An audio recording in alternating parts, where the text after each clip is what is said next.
خالد ابن ولید کیسے مسلمانوں کے دشمن تھے.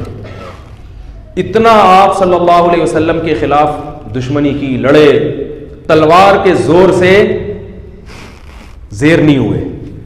آپ صلی اللہ علیہ وسلم جانتے تھے خالد بن ولید بڑا غیرت والا آدمی ہے. 70 صحابہ کو خالد بن ولید نے قتل کروایا ہے غزوہ احد میں، اسلام دشمنی میں. لیکن آپ صلی اللہ علیہ وسلم کی بصیرت دیکھو، یہ نہیں کہ ان کو بس کسی طرح مار دو، انہوں نے 70 افراد کو شہید کروایا. نہ آپ صلی اللہ علیہ وسلم جانتے تھے غیرت مند ہے تبھی تو لڑ رہا ہے،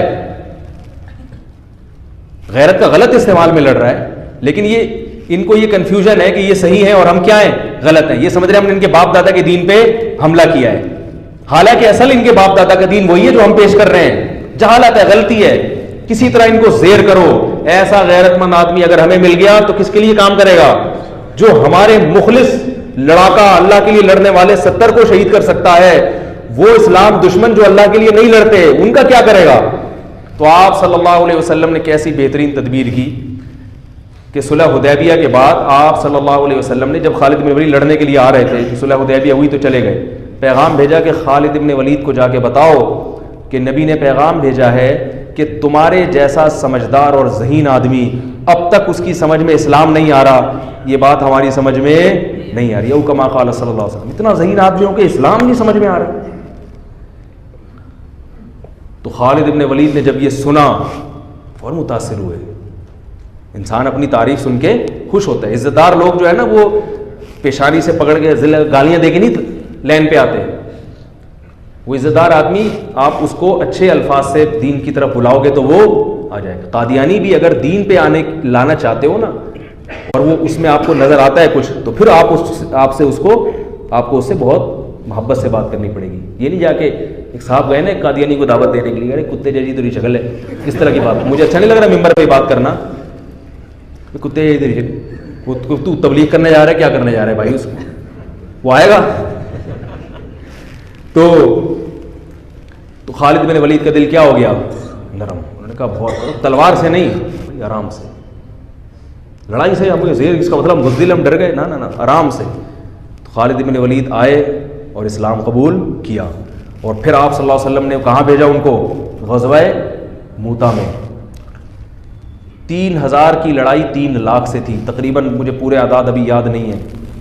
اور آپ صلی اللہ علیہ وسلم نے ان کو کمانڈر بنا کے نہیں، عام فوجی بنا کے بھیجا.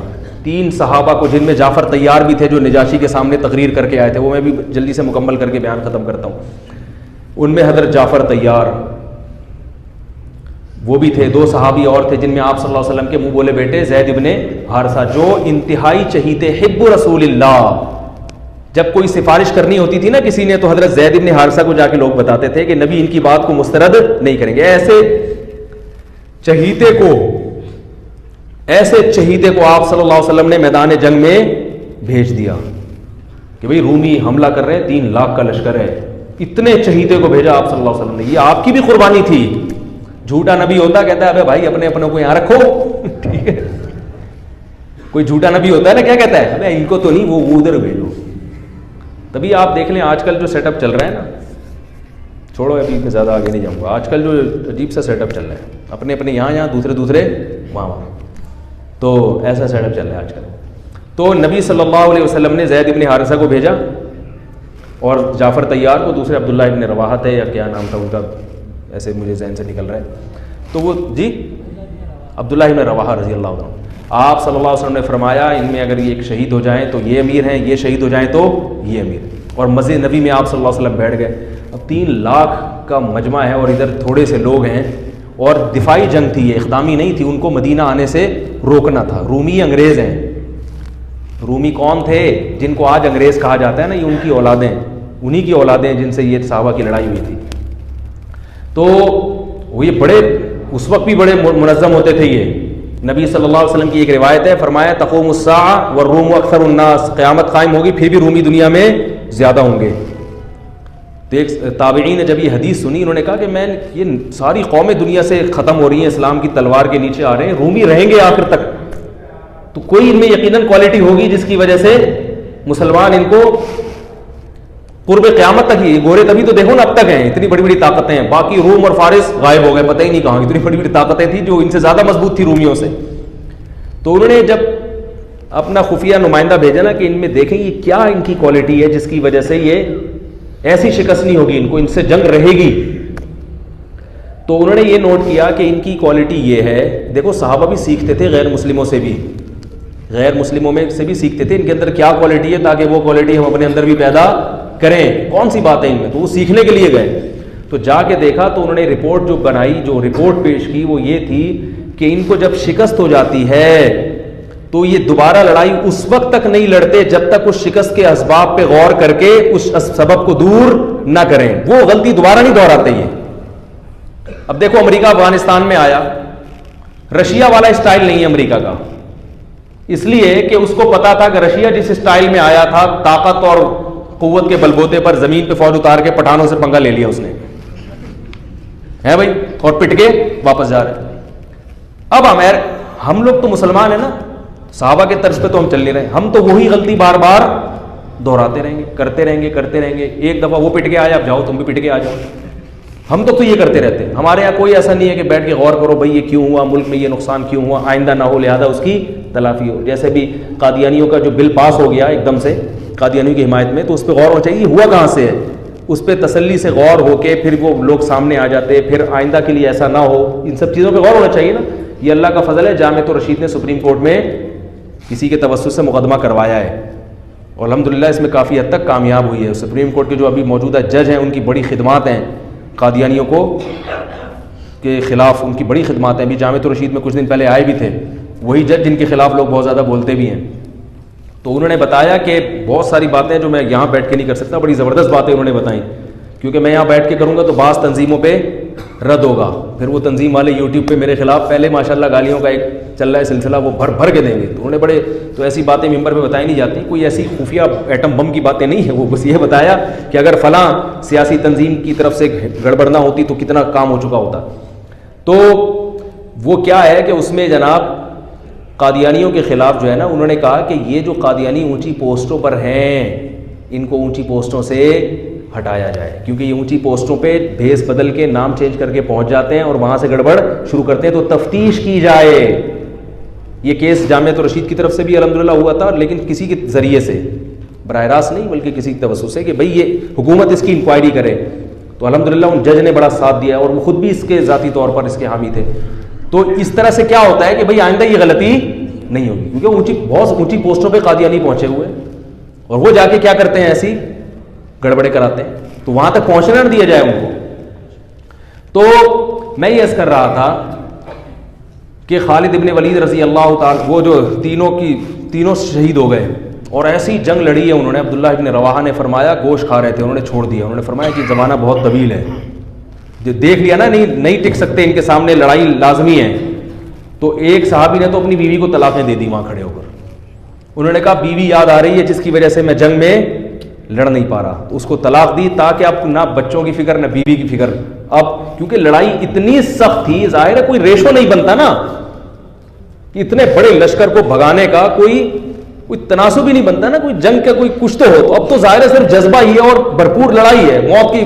تو وہ موت کی نیت سے تلوار لے کر کود پڑے. یہ ہیں صحابہ جن کو رافضی لوگ گالیاں دیتے ہیں، جن کو برا بھلا کہتے ہیں. تو تلوار لے کر میدان جنگ میں کود پڑے اور شہید ہو گئے. ان کو چانس ہی نہیں تھا. تینوں جب شہید ہو گئے ہیں تو لوگ پریشان ہوئے کہ اب کس کو کمانڈر بنائیں. تو لوگوں کی نظر آئی خالد ابن ولید پر کہ یہ میدان ہے، یہ 70 انہوں نے وہاں اتنی زبردست جنگ لڑی تھی تو یہاں بھی لڑ سکتے. اور آپ صلی اللہ علیہ وسلم مسجد نبوی میں بیٹھ کر صحابہ کو یہ پورا واقعہ سنا رہے ہیں. اللہ نے بطور معجزہ آپ کے سامنے پورا وہ جنگ کا واقعہ آپ کے سامنے رکھ دیا. آپ صلی اللہ علیہ وسلم نے فرمایا عبداللہ ابن رواحہ شہید ہو گئے، حالانکہ بہت دور تھا یہ مدینہ سے، اور آپ صلی اللہ علیہ وسلم کی آنکھوں سے آنسو جاری. یہ معجزے کے طور پر آپ نے بتایا. پھر آپ نے فرمایا کہ جعفر طیار شہید ہو گئے، وہ بھی شہید ہو گئے. انہوں نے جھنڈا ہاتھ میں لیا اور وہ بھی شہید ہو گئے. اور آپ صلی اللہ علیہ وسلم کی آنکھوں سے جعفر طیار تو بہت زیادہ چہیتے تھے نبی صلی اللہ علیہ وسلم کو. حضرت علی کے بعد سب سے بڑا مقام اہل بیت میں حضرت جعفر طیار رضی اللہ تعالیٰ عنہ کا سمجھا جاتا تھا.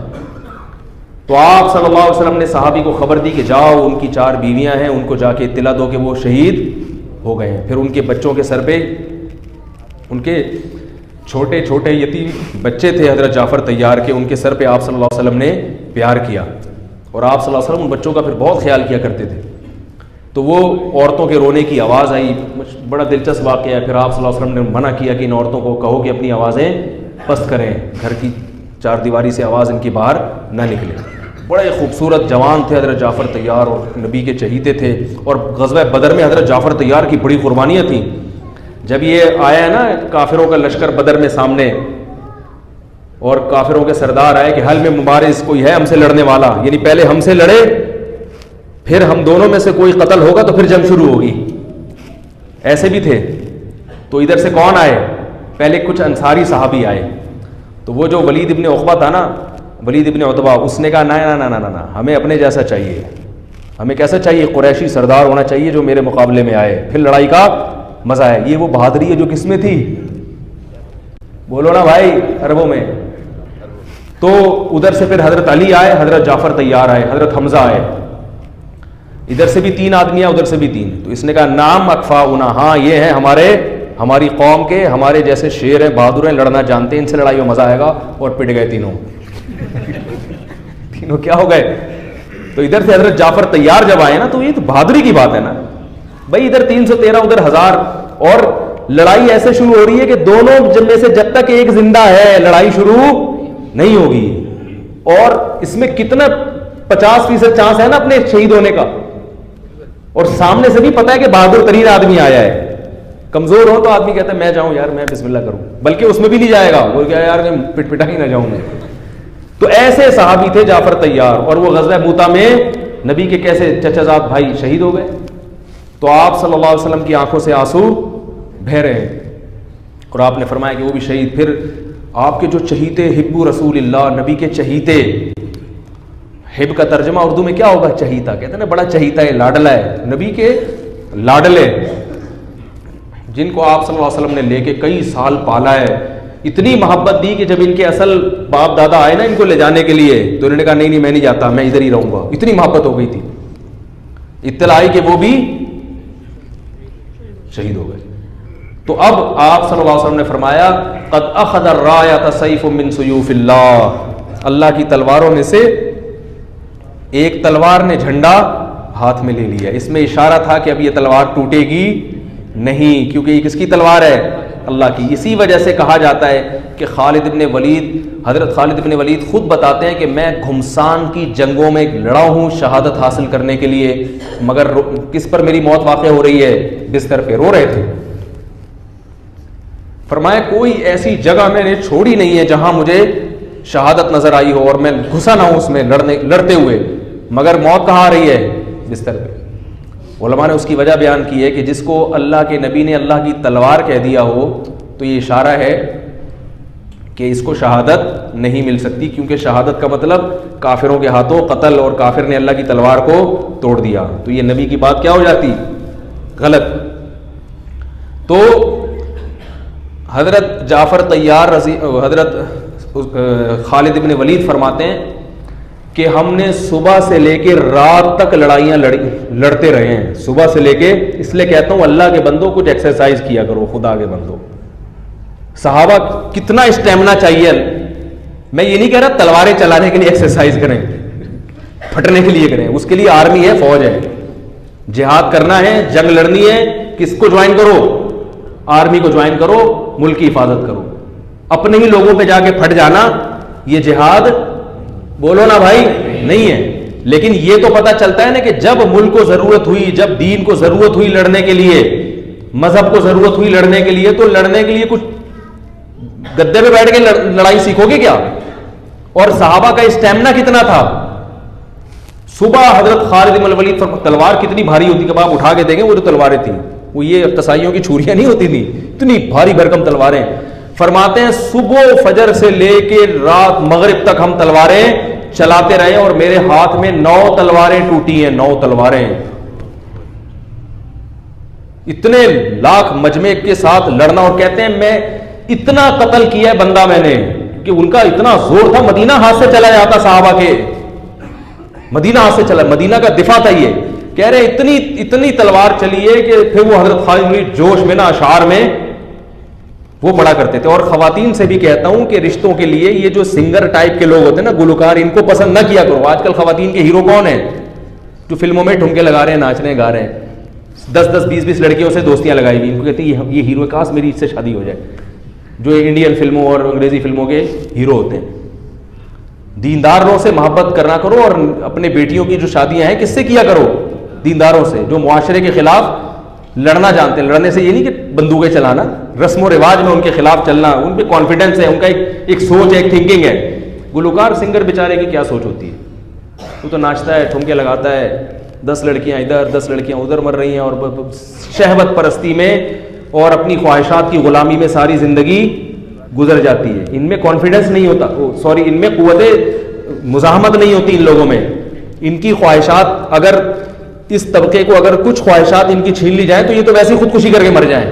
کبھی آپ دیکھیں زیادہ تر اداکار, زیادہ تر تو نہیں لیکن اداکاروں میں خودکشی کا ریشو زیادہ ملے گا, کیونکہ یہ لائف کو انجوائے کرنے کے عادی ہو جاتے ہیں, قربانیوں کے عادی نہیں ہوتے. ذرا سی لائف کی انجوائمنٹ میں کوئی کمی ہوئی تو ٹھا کر کے مار دیا اپنے آپ. جوانی میں خودکشی کر لیتے ہیں, ڈپریشن کے مریض بن جاتے ہیں. یہ تو آپ کو یوٹیوب پہ ایک صاحب مجھے کہنے لگے یہ اداکار لوگ اگر اتنے پریشان ہوتے ہیں تو یہ اتنے کھلکھلے ہوئے یوٹیوب پہ کیوں آ رہے ہوتے ہیں؟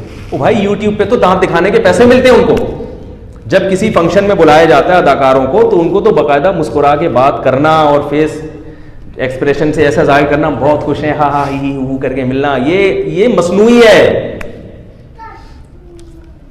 بہت مشکل ہے یار. حقیقی خوشی صرف دینداروں کے دل میں ہوتی ہے.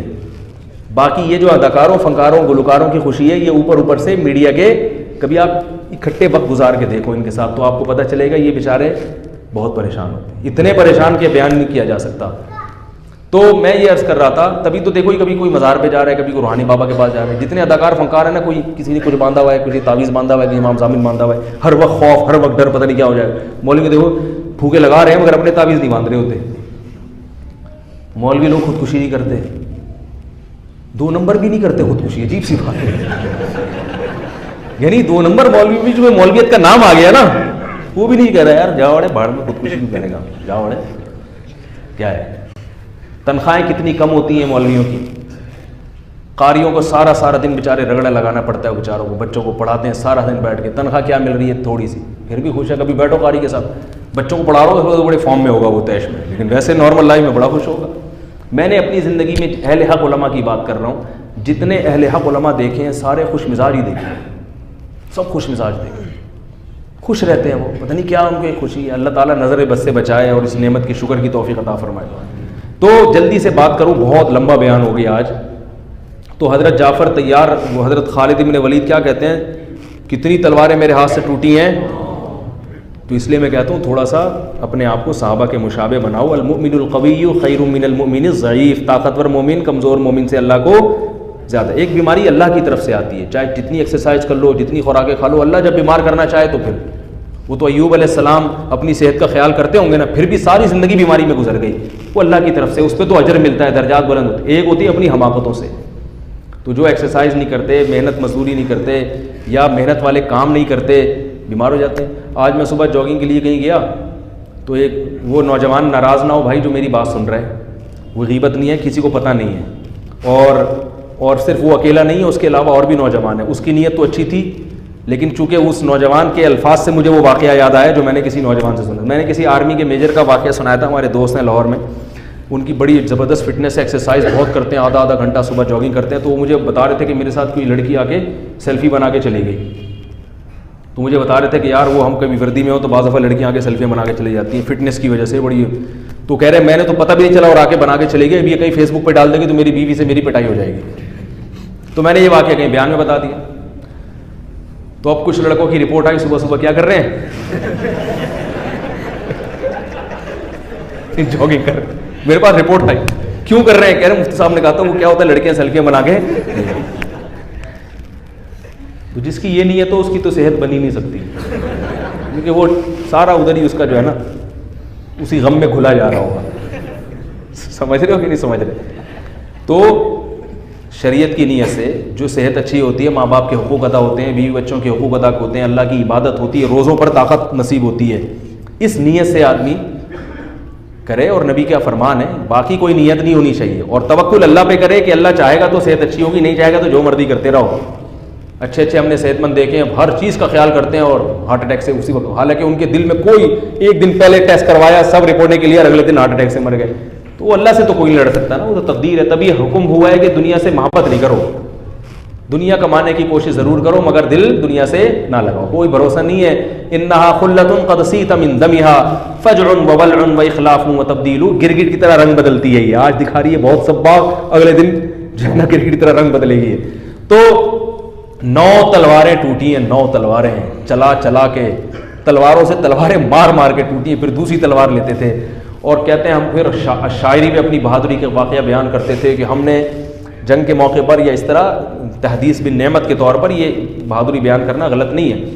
تو وہ بتاتے تھے ہم نے کھوپڑیوں کے مینار بنا دیے, کیونکہ 3 لاکھ سے مقابلہ اتنا قتل ہوا ہے, پھر وہ دشمن بھاگا ہے وہاں سے.